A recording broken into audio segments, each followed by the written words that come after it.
And welcome back, you Wyoming knuckleheads, to another episode of Go Be Wyo. Today, my two guests in studio are, I'm going to call you guys tree nerds. Is that okay? You guys were kind of just saying that we might geek out, and I might have to keep you guys on track. That'll work. Yeah. But on our right, I've got Clark Van Hoosier, the city of Sheridan Arborist. And then on his left, we've got owner of Inner Tree, Nicholas Patterson, who is a master arborist, and we'll get into that. But we were just kind of talking right before Nicholas came to my house when I was looking to sell, talking about trees to make sure, my trees were okay and not going to cause any problems with selling the house or anything like that. And as Nicholas was talking, I was like, this guy needs to be on a podcast. I was like, he knows so much, and I'm learning so much about trees. And so I'm glad that this came together. Clark, I think you were working with DYT on something, Solutions, who helps us with all our videos. Anyways, and I was like, I got to get these guys in, and we got to do a tree thing, Wyoming tree thing. So thank you guys for taking the time this morning and coming into the studio. Yeah, absolutely. I want to do just a little bit of background for everybody, just because you guys are kind of fairly new, actually, to born and raised Wyoming people. But Clark, you will have been 4 years, coming up on 4 years with the city of Sheridan. How did you end up here? How did you become an arborist? And how do you like Wyoming so far? Yeah, well, I actually grew up here. Okay. Folks live in Story still, and went to Bighorn High School.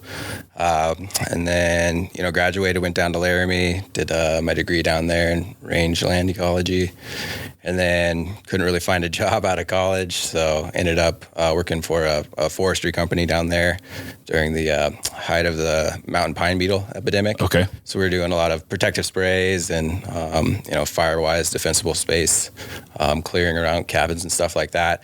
And as the pine beetles died down, that company kind of shifted more into the urban landscape, and that's how I got into arboriculture and working with trees, in the urban or, city setting. Cool. And just, fell in love with it after that, found it super interesting. So did that for, 4 or 5 years in Laramie, then moved down to Colorado, and was a production climber down there for a little while. And okay. Living in Colorado, realized how much I missed Wyoming. So when the opportunity to move back up here for the city of Sheridan city arborist job opened up, I jumped on it and was fortunate enough to grab awesome. it. So you're a local boy coming back. Awesome. Yeah, I didn't know that. Yeah. Nicholas, how about you? Just a little bit about yourself there too. Yeah, so I grew up in Biloxi, Mississippi, right in the Gulf of Mexico, which is a very tree-rich environment. I was fortunate to grow up in a yard with 2 very ancient live oak trees, and was surrounded in my community by very old trees stretching over 500 years old. And that was always kind of magical to me. My parents would vacation out in the mountains growing up, and so I kind of fell in love with that climate as well, and snow and climbing and skiing and all that. And so as a young adult, I moved to Colorado and to be around the mountains and play in the mountains, and ended up meeting my wife there. And when we started a family, we just needed a little bit more space and wanted to be less crowded and offer our children the green space that we grew up around. So she had family in Sheridan. This kind of made a top 5 list, and here we are. Awesome. Yeah. Well, thank you guys. Just for anyone that doesn't know you guys, I think that's just a good little background there of how you guys fell in with trees and why you guys are arborists and, in this community. So first and foremost, I think let's start with this.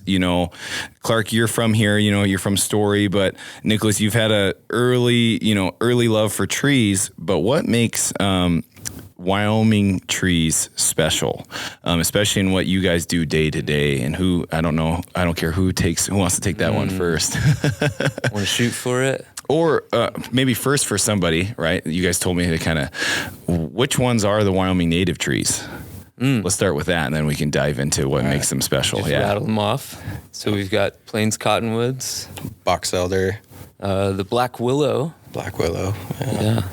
A lot of native evergreens, lodgepole pine, ponderosa pine, Doug fir. People are pretty familiar with those up in the mountains. Mm-hmm. Yeah, choke cherries, wild plums. We get into hawthorns, a lot of our gorges and valleys where hunters are out right now looking for deer and elk. There's going to be hawthorns in those gullies there. Awesome. That was quite a bit right there. So I don't know if there's, so what makes all those special? Kind of hit on a little bit that they're in some gullies, probably where the water is, or they're in the mountains.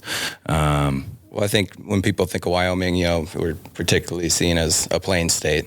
And there's a reason for that. It's because our climate's harsh. We don't get much water. It's cold. It's windy.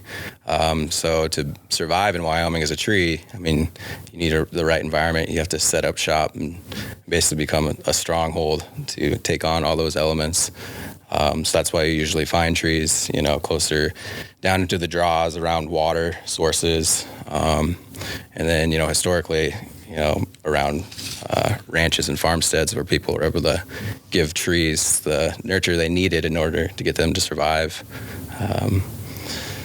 Yeah, it's tough to be a Wyoming tree. The more I learn about what it means to be a Wyoming tree and what Wyoming trees face, the more respect and adoration I have specifically for Wyoming trees. I spent a great deal of time in the Front Range of Colorado, and even 6 hours south, it's an entirely different climate. The wind here is, of course, outrageous.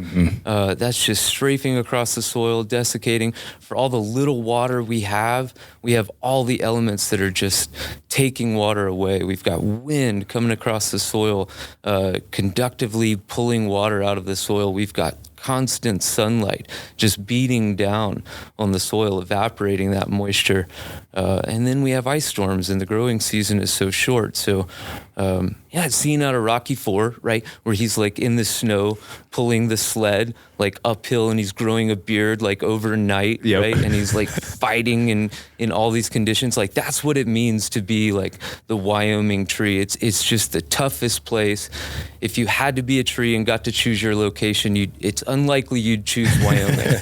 But yet here they are, and so I think for both of us, it's a joy to serve and work with these trees. Yeah. Awesome. I love that Rocky reference. I was just thinking that Creed 2, I think, is probably the same thing. He's out in the desert and all that stuff. But like we were saying before, we were kind of saying, it fits into the people of Wyoming too. And I think, Clark, do you agree with that? I mean, not a lot of people would pick to live out here, right? If they had a choice, right? Yeah, it takes a certain type of person with a certain type of character. And a lot of our trees show that, especially, our older heritage trees that have survived. If you look at our cottonwoods, which is the state tree, is the eastern cottonwood, and a lot of those trees are about as old as the state itself at this point. So, as long as some of these cottonwoods have been growing, that's about as long as our state's really been its own state. So which is awesome. There's a lot of history tied up into those trees. Yeah, it takes grit and determination. Yeah, to be a Wyoming tree, one of the facets, we were listing off these native trees, and one of the characteristics you'll find, especially in some of the deciduous species there, the ones that have leaves that are turning colors right now and dropping all over the ground, is you kind of have to be a phoenix. You kind of have to be able to be knocked down and have a way to get back up without much resources. And so I think that also kind of matches the character of a Wyoming person. Is it's harsh and things are going to knock you down a little bit in the weather, and you've got to have a mechanism inside you to stand back up and get back going. So if you're not that phoenix type of tree, if you don't have the ability to reiterate from your ashes, so to speak, after a big ice storm, we don't know your name anymore in 2021. To know the willows, the cottonwoods, all that, it's because they can be knocked down to the hilt, be broken apart, and they have a mechanism to put leaves back out and make their food. Wonderful. Well, that's well said. And that ties right into, I think, we're coming into the fall season now. We were kind of just talking about the first snowstorms coming up next week. Yeah. What are some things, especially with these native species that, people should be aware of, that we should have been doing probably, late summer before next week, when people are like, oh, maybe I should be taking care of my trees. But what are some, for kind of the general things that people could do, species that they can identify, and then things they could do coming up for winter. Just some management, some health things. Well, this time of year, one thing that people do is everyone's out in their yards and raking up their leaves. And if it comes to tree care, if you look at a tree in a forest situation, that leaf drop, that litter drop accumulates over time and really builds up the soil. When you have a tree in a turf or a lawn type scenario, we're pulling those leaves off every year. We're not allowing those nutrients to cycle back into the soil. And over time, the soil, gets depleted of those nutrients. So if you're looking from a tree care perspective, if you're going to remove the leaf litter and mass every year from the lawn, you should probably figure out a strategy to replace those nutrients. Probably the best thing you could do to do that is implement a mulch ring around your tree. If you don't have one yet, fall's a great time to put one in. It's going to capture moisture throughout the winter. It's going to insulate the roots. And then as that mulch breaks down over the time, it's going to act the way those leaves would in a forest situation and replenish that soil and build up a better soil that, Wyoming soils particularly aren't very rich in nutrients, especially when we're building our homes on, historically prairies and plain type ecosystems. Yeah.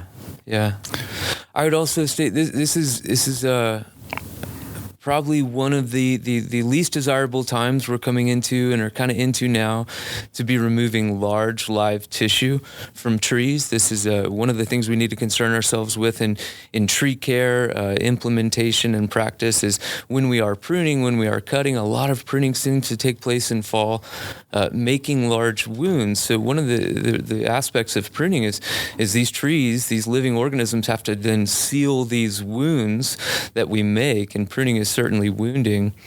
And fall, the tree's not really set up to be sealing these wounds. So this is the time definitely we can be addressing the dead branches, the large dead branches.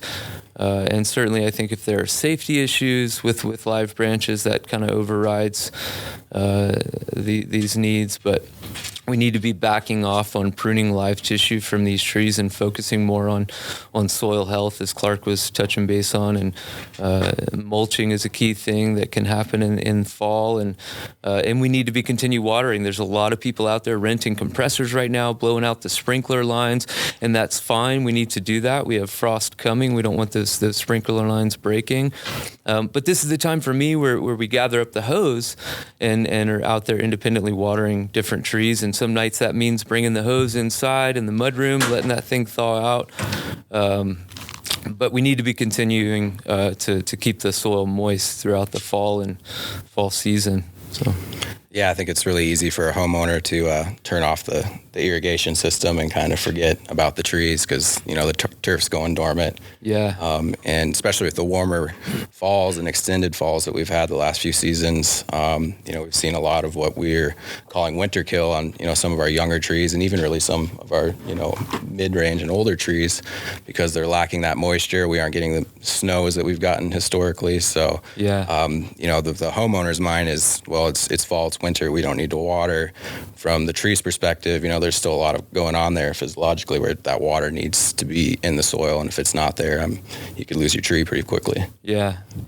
And something we learned last year for sure is, good general rule is if there's not snow on the ground, we should be maintaining some level of soil moisture, and that means applying water even after the sprinkler lines have been blown out. So awesome. No, that's great stuff. Because you had mentioned to me, Nicholas, the mulch, and I think that's super important. And I think we can get into it why it's important into spring, summer.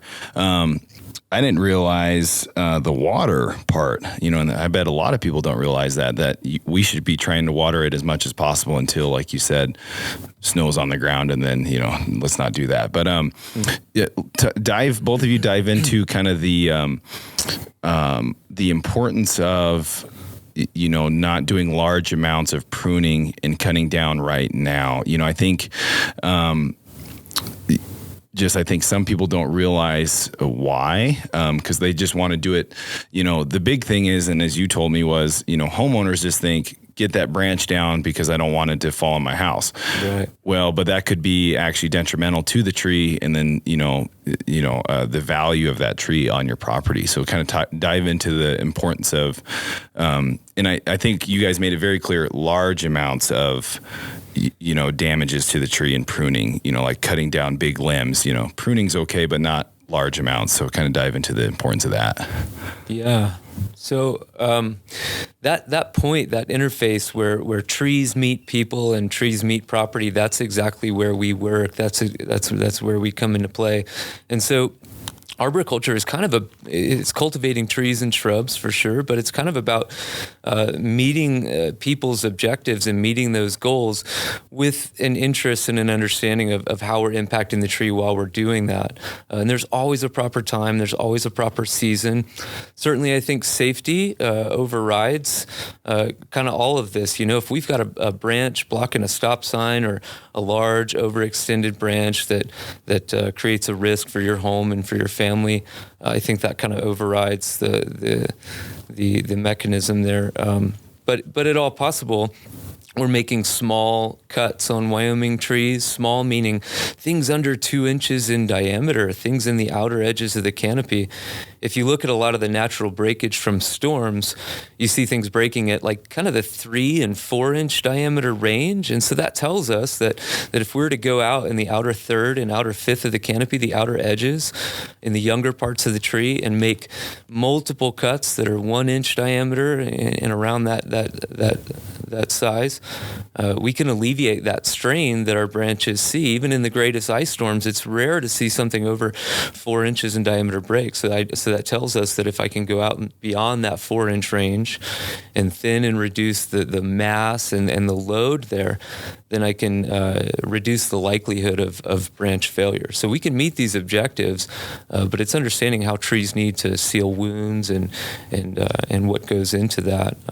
Fall just happens to be one of the times where when we open up that live tissue and expose that live tissue to the air and to fungal, airborne fungal pathogens, decay can travel incipiently in the fall, aggressively in the fall, much, sometimes 10 times the amount as removing that same live tissue just 2 months ago when it was 90 degrees is a lot better, or even better in the spring when trees are actively trying to seal off live tissue.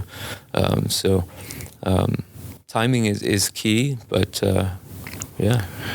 Well, knowledge too. Clark, from the city side, you guys probably deal with that kind of same concern too, of buildings or roads and, things like that. Anything to add on that from that too? Yeah. From our perspective, really we're managing our trees to be functional within a cityscape. So a lot of the stuff that we're doing out in the field is, street clearance, sign clearance, looking for hazards in our parks. And as Nicholas said, that can overrule and change some of your pruning scope of work. But just to echo his point, I think as Alex Shigo said, that the best and worst thing you can do for a tree is prune it. And if we're pruning in the wrong way, you can do a lot of detriment to a tree in a single season. That it's worked 20 to 100 years to put on this canopy so it can live, and that can be gone in a matter of hours. So small cuts, minimizing the amount of material we're taking off, like 20% to 15% a year, doing less more often, going back year after year.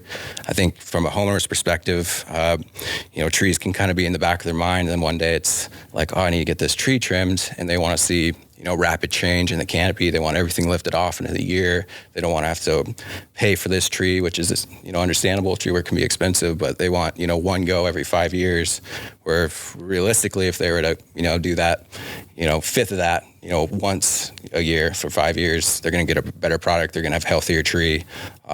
So I think just from a homeowner's perspective, choosing someone that's knows the science, that is giving you a really good idea of why they're pruning, what they're pruning, the reasons they're pruning it, probably pushing back on some of the cuts that you want to have made. That's what a good arborist should do, and homeowners should look for that. I also recommend that homeowners, talk to multiple different arborists, because every arborist has their own perspective. Right. And then you can take those perspectives, research them on your own, or kind of see what makes sense to you, and go with that. So, but yeah, pruning is important for are in-town trees.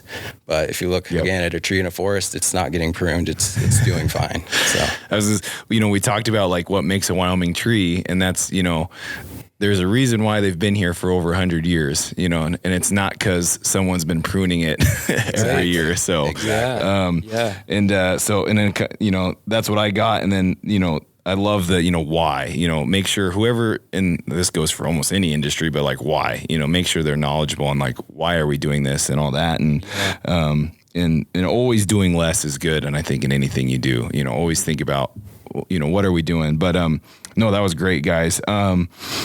Anything I'm missing in management wise or anything like that? Because I do want to talk about the Kendrick Arboretum. Is that right? Did I say that right? Arboretum. Arboretum. Yeah. But did I miss anything management wise or health wise? I think another good one is whatever tree care provider you go with, pruning isn't always the answer. I'd say pruning is most of the time not the answer. More importantly, what we do with our water hose is going to have the greatest implication one way or the other in tree health. Understanding how water moves into Wyoming soil, how it mobilizes and gets to the roots is a big deal. Our woody perennial organisms, trees and shrubs, are 80% water by mass, right? The other 19% of any given portion of a tissue is carbon dioxide, and the 1% of the other 17 essential elements that you usually see. So pruning is more often than not the answer, but it is where we usually meet the client, right? They have a need, they can't get into the canopy, so we need to be educating people about how to properly water our trees and move water from the hose or the sprinkler line into the tree in the canopy. But if you are choosing someone to prune your trees, there should be a specification written out, right? So a work scope. We're going to remove this amount of live material, this percentage, from this portion of the tree, the upper canopy or the interior canopy. This should be very well lined out. The largest cuts we'll make on live tissue are this diameter. And this is why we're recommending that we do this, and most of it leads back to human reasons, right? We're pruning mostly to keep trees structurally intact so they don't fall apart, and to keep trees safe to be around and congregate around. That's really it. Wonderful. And I think that ties right into the reason of the Kendrick Arboretum, because I feel like there's a lot of educational stuff in that park and that walkway. And you both, Intertree and then obviously the city, were hand in hand in that. I did not know this, Clark. You told me before that started in 2013. I had no idea that project was going on up by the Kendrick Mansion. But talk a little bit about what it is, what the goal was, and we just had a recent expansion, and kind of how we can educate the community a little bit about tree health and management and all that good stuff. Yeah, so the Kendrick Arboretum, an arboretum is basically a zoo for trees. So we get to showcase different species. We have some signage up there explaining some educational points surrounding trees and tree care. But the Kendrick Arboretum itself was started in 2013 thanks to a Wyoming State Forestry grant, and the city working with Wyoming State Forestry. I think planted about 56 trees in the original planting up there. Some of those trees, a lot of those original trees are still there. So our oldest trees in the Arboretum itself are, getting to that, 8-year time frame. And I started in 2018. The last 3 years, we've been putting a lot of work in there, some more signage, doing some more plantings in the Arboretum itself. And this year we did a big expansion and put in 13 new species. We did a petrified rock exhibit up at the Arboretum as well. But really the Arboretum is just there to showcase the different species that the town can grow. Probably one of the most important things in having a healthy urban forest or community forest is having different species within that forest. Right now, Sheridan, we're really heavy on our cottonwoods, on our blue spruce, on our green ash, because those were the trees that worked and were available to us, especially, 30, 50 years ago. Now with nurseries blowing up the way they have, there's a lot of different varieties that we can plant, a lot of different colors, flowers, sizes, shapes, forms. So the Arboretum's there to showcase that and really just, provide the opportunity for the public to learn more about trees and the benefits they provide our community. Awesome. Yeah. Yeah. I'm going to nerd out a little bit here. Love for it. A second. Yes. You said it was about 7 years ago, and for us, that's very true. 2013. For trees, for most of the trees there, that was 7 days ago. So a year is like a day to a tree. Okay. This is really neat. When I graduated to like wrapping my head around this idea, it was pretty mind blowing. So most of our deciduous trees, I'm going to kind of lean on the deciduous group right now, the ones that drop their leaves, the maples, cottonwoods, willows, such. They wake up in spring and they put on their leaves, they go to work all summer long, making food, kind of making money to put in the bank. And then in fall, when the photo time period shifts and they have less light, they know it's time to start coming home. So they come home with all their earnings and they store them in the root bank for winter, and they go to sleep and they rest. And then they wake up next spring and they do it again. Our conifers generally kind of wake up, turn on the switch in spring, take a little summer nap and turn it back on in fall, and sort of do the same. They go dormant and rest in the winter. So that's just a neat aspect of tree physiology is this was only 7 days ago for a tree. And I love to get people thinking in tree time so that when people start to see stressors in their tree, they understand this is an accumulated factor over many, many years. And when we start to get back into getting a tree healthy again, it can take some time for us, for what we see. Gosh, I started watering, it doesn't look better. A year is a day for a tree. Yeah. Just a few days ago, they're thinking in centuries, whereas we're thinking in about a 75, 80-year spectrum. Right. So... No, that was awesome. That was well said. Yeah. So that arboretum is very young to these trees. This is some of them their 7th, 8th day waking up and doing stuff, right? That's awesome. Pretty neat. Yeah, no, and that ties into what we were talking about management wise. Like you said, like, oh, I've watered it for a week. I was like, well, that's not gonna do anything. Like you got, so that's a great metaphor for anybody that's, like, man, nothing's changing my tree. It's like, well, 1 year is a day. So you gotta, you're on tree time. Yeah, exactly. Tree time is much different from human time. Yeah. To finish out, guys, we're right under 30 minutes here. So this is great. Is there anything else in the community? So the Kendrick Arboretum is awesome. I think, we got it's like a zoo for trees. We got the metaphor on tree time. Is there anything else in the community, where there's some education or that you guys, and that could be Intertree or the city, for educational purposes or just trees in general? I don't think this has been lost on anybody in the community right now, in Sheridan particularly. But let's just take a moment and celebrate the fall showcase we're getting this year. We kind of missed the fall colors the last 2 years because of an early storm. So we went straight from kind of green leaves to brown leaves, right? And then they kind of hung on till next spring. We didn't get that beautiful fall show, that spectrum, right? And so Clark has been kind of celebrating lately particularly the ash tree has just been going off this year. And so I hope everybody's getting out and driving around, but I think Clark maybe should talk a little bit about the value in our ash trees, the large population, and some of the implications to come down the road. Absolutely. Again, the ash tree is going off this fall. Bright yellow, almost into a tangerine orange tree. If you're looking at a yellow tree and it's not a giant cottonwood, there's a good chance that it's an ash tree. It makes up about 20% of our public trees. That's the trees grown on city property. We've got, around 400 of those trees that we're managing just as a city ourselves. If you were to look at that, over the course of the whole community, including, homeowners and private residences, we're talking in the thousands of ash trees. And unfortunately, all these trees are actually under threat from an invasive insect known as the emerald ash borer. The ash borer is basically causing, an extinction level event for North American ash trees. It started out in Michigan on the East Coast. And if you go east of the Mississippi at this point, there really isn't an ash tree left out there. The insect is in Colorado. It is in Nebraska. It is in South Dakota. It hasn't made it to Montana, and it hasn't made it to Wyoming yet. But once that insect arrives, there's a good chance that, a lot of our ash trees and a lot of our canopy in our city in Sheridan is going to go away. There are chemical protectives that you can use against it, so you can save the important trees, and we're definitely going to have a management plan to implement that. But they're expensive, and we're not going to be able to save every ash tree. And looking at some of our native open space parks, like Wallet Park or South Park, a lot of those trees in those parks are native ash trees, and same thing along our riverways.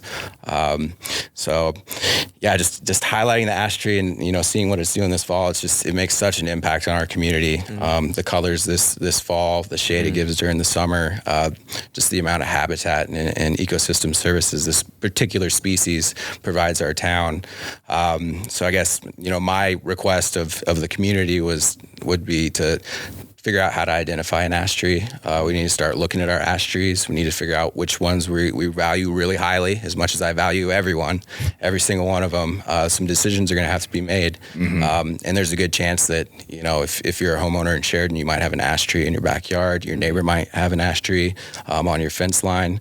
And if this insect, does kill that tree, unfortunately, the trees don't just stand there; they fall over. So there's going to be a lot of management and a lot of work and a lot of cost, both from the city and the homeowner perspective, in managing this insect once it gets here.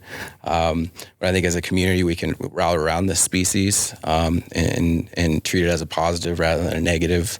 And again, because we're going to lose so many ash trees, whether it's next year, 5 years, 10 years, now's a great time to start planting new trees as well, to start making up for some of that canopy. Yeah. Awesome. Yeah. And to bolster the health of these ash trees too, if we're learning something from these areas that have been affected by EAB, it's, gosh, I wish we would have done all the things we needed to do as far as pruning, because pruning, again, is wounding and it's a stressful occurrence for the ash tree. I wish we had got the pruning necessary out of the way before the beetle arrived and we were exposing live tissue and taking more food-making potential away from the tree. Again, watering appropriately, mulch your trees, please. Please consider that. Look into the research. It's pretty sound and well documented. Mulch your trees. # mulch trees. Mulch your trees. It's free at the city landfill. Yeah, and again, these things accumulate, right? So if we don't see EAB for 3 or 4 years, again, 3 or 4 days for a tree, now is the time to begin getting on top of understanding how to water your tree specifically appropriately. So one of the ways to do that is to go down to the local nursery or Sheridan Seed and Feed, Landon's. These guys are holding soil moisture meters, selling these for $10, right? So you can go online, you can buy an expensive one. I use the $10 one from the local nurseries here. It's real simple. It tells you very, very quickly, dry, moist, or wet in your soil.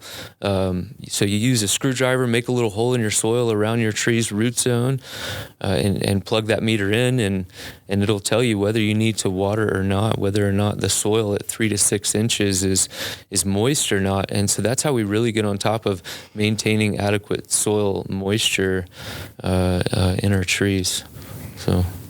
Awesome. Very important. Yeah. No, and like you tied it back to that's 3-4 days for a tree, not years. Yeah. We always think in years. Yeah. Oh shoot, I just had something. And so we talked about, safety, right? If a EAB, emerald ash borer, gets into those trees and kills the ash tree, obviously there's the safety hazard that it can fall down. But as you guys were mentioning, for people to go outside and go look at the colors, I think for Sheridan and the community, it's the value, right? I mean, that's why we're here, is because you get those beautiful views, and we get the fall, if there's not an early storm. So I would challenge the community, like, that's a value to the community, not also, there's the safety side of it and losing the trees, but there's that value, homeowner value, but the city value of, why people want to be here, is because we've got these trees and we've got this nature. So, that's awesome. I did not know about that. So that's very good to get out ahead of and get that in the public eye. Yeah. Yeah. let's see here. Go around and behold the beauty of the ash tree, and I don't like to go there, but rather than enjoying the beauty, sometimes you can flip that switch and imagine, like, what would it mean if all these trees were gone, if all the yellow and yellowish orange trees I see right now, if they weren't here, or if they were big stands of gray. And so you can go out right now and really imagine the impact that our ash trees have in our community. I've got a question. This is fun. I might be drawing off topic. No, this is fine. Yeah. If you've been around me in the last 2 weeks with the fall showcase we're getting, I've been curious. I've been asking people if colors on trees were always like this. If you woke up in the morning and you saw red and brown and yellow and orange, would you begin to take it for granted? Would you just accept it, or is it just as magical as it seems all the time? So I love fall. So I would hope that I would think it's magical all the time, because to me, I'm a football coach, football guy. To me here, fall's your stuff. Fall is that, those colors mean to me it's fall. This is, it's hoodie weather. So I would hopefully say I wouldn't get used to it, but that's an interesting question. Yeah. Wouldn't that be neat? Yeah. Not to kick anything against chlorophyll and the green. Green's great. Come on. Right now it's off gorgeous. the rails. It is. There is something to that magic where you get, a week, 2 weeks of this brilliant display where, if it was like that all the time, maybe it does turn into white noise. Visual. It's a great question. Noise, but well, I'll second you. The green's nice, in the spring, right when we're getting into the summer and everything's green. That's pretty beautiful out here too. When everything's bright green and, it's getting warmer out, that's the time for summer here. But flowers, I can never decide if I like flowers in the spring or fall colors more. I have a hard time. We'll leave that to the listeners. I think that's a great question. Would it carotenoids or chlorophyll? Yeah. That'll be the question, right? Cool.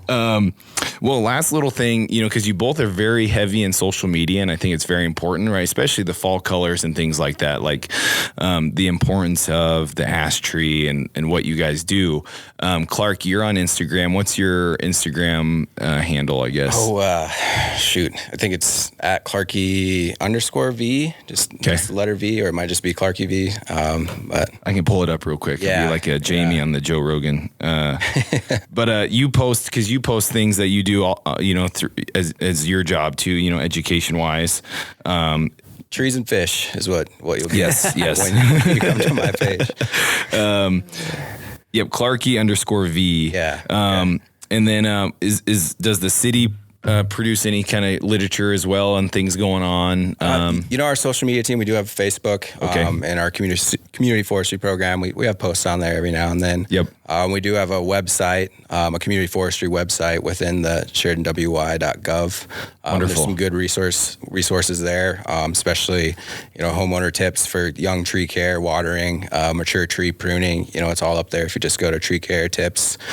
We have different species on the website there too. So if you're not sure what you have, you can kind of look at some photos. There's a page about the Arboretum on there as well. And then also some of the other pests that we're dealing with in town, a little background on that, what to look out for, and some management strategies for that. Awesome. All right there on the city page. Yep. Just go to Parks Department and then the Community Forestry Program. Wonderful. And then follow Clark if you want for fish and trees. Trees. But you're always, because you're a climber, so you've always got some cool, I think probably all arborists are climbers. I should kind of... That's not true. That's a misunderstanding. So they're not. No. But anyways, there's always good views on your guys' pages when you guys are working. So I feel really fortunate to be in the field that I'm in, and if I can help highlight some of the stuff that I'm seeing in our community, I like to put that out there for people to learn and enjoy. So. Yeah. And then Nicholas, I think you share the business page, Inner Tree, and I think that's what it is. Yeah. But I would highly recommend anyone to follow both of these guys, because the information and just what you guys find during your day-to-day is always really cool and informative. So I would highly recommend that. But Nick, I love you can tell you're getting excited about whatever you're talking about. So always go follow Inner Tree. Nicholas, is there anything you want to add on your business service-wise? And it doesn't necessarily have to be service-wise, like information, or just information, educational things that you're aware of that people could go find. So one of the facets of my business is consultation. So, like I said before, pruning is very, very few times should be really the answer there. So, all the time, there's room for educating a tree's daily care provider on proper tree care and what that means. And a lot of that is really getting people's heads wrapped around our role as tree stewards, as tree parents, if you will, in how to get water to the tree. It's really very simple. Tree care doesn't really have to be an expensive sport. It just doesn't. It's about proper tree placement, planting the right tree in the right spot, minimizing or protecting a tree from stress, right? Not cutting roots and the impact of development near a tree, and getting proper water to a tree. After that, we're kind of blessed with this soil that has different properties, and it can be frowned upon. But one of the positives of our soil is it really holds on to elements. It's that fine particled clay sand structure that just elements tend to bond to it. There's more surface area in the clay soil. So we have an element-rich soil, right? We have plenty of sunlight, right? So you have these autotrophic organisms that really only need the carrier, the water, to get into the soil, to mobilize around, pick up these elements, and get to the roots. One of the ways we can do that, believe it or not, is to mulch trees, right? So mulch your trees. Let's say that again. Hashtag mulch trees. Yeah, mulch your trees. And then you develop a relationship and understanding of how to use your water hose. Pruning is going to be necessary at times, but really one of my favorite things is to talk trees with tree owners and trees care providers to get them understanding how to just get water to that tree and minimize stress. So. Wonderful. No, that's great. And I will second your, the consultation, I think that's very important, just the education. And when you came over to our house, that's what it was. And I appreciate that that's what you guys offer. To kind of keep going, to finish out, because I think we haven't mentioned this yet, but I think if someone wants to know more, they can reach out to you. Yep. You are a master arborist. Is there only one or two in the state? I can't remember. I think there's two. Okay, two in the state of Wyoming. But it's a very hard certification to get and a license to get.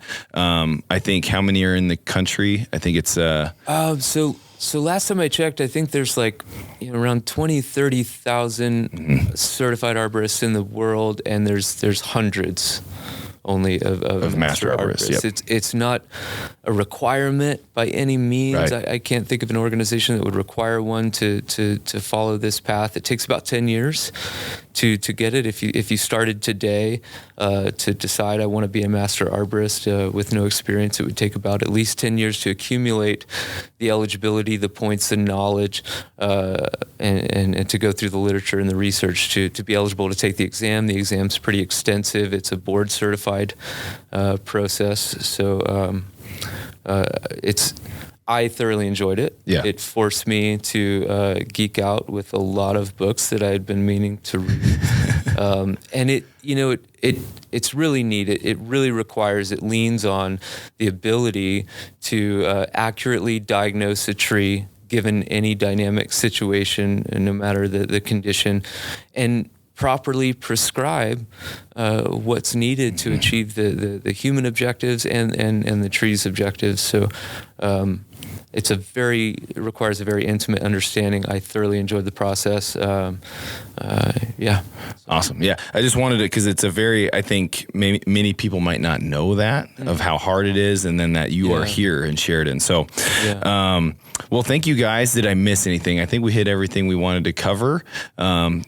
So I appreciate your guys' time. It was great to kind of sit back down with you, Nicholas, and then Clark. Nice to meet you for the first time. So again, there's free educational stuff on the city page and the parks page, and then go follow these guys on social media. They've got everything out there. So Nicholas and Clark, thanks for your time, and we'll catch you guys maybe in the spring. We can talk about spring and summer trees. So. Thank you guys, and we're gonna hit this music here. you.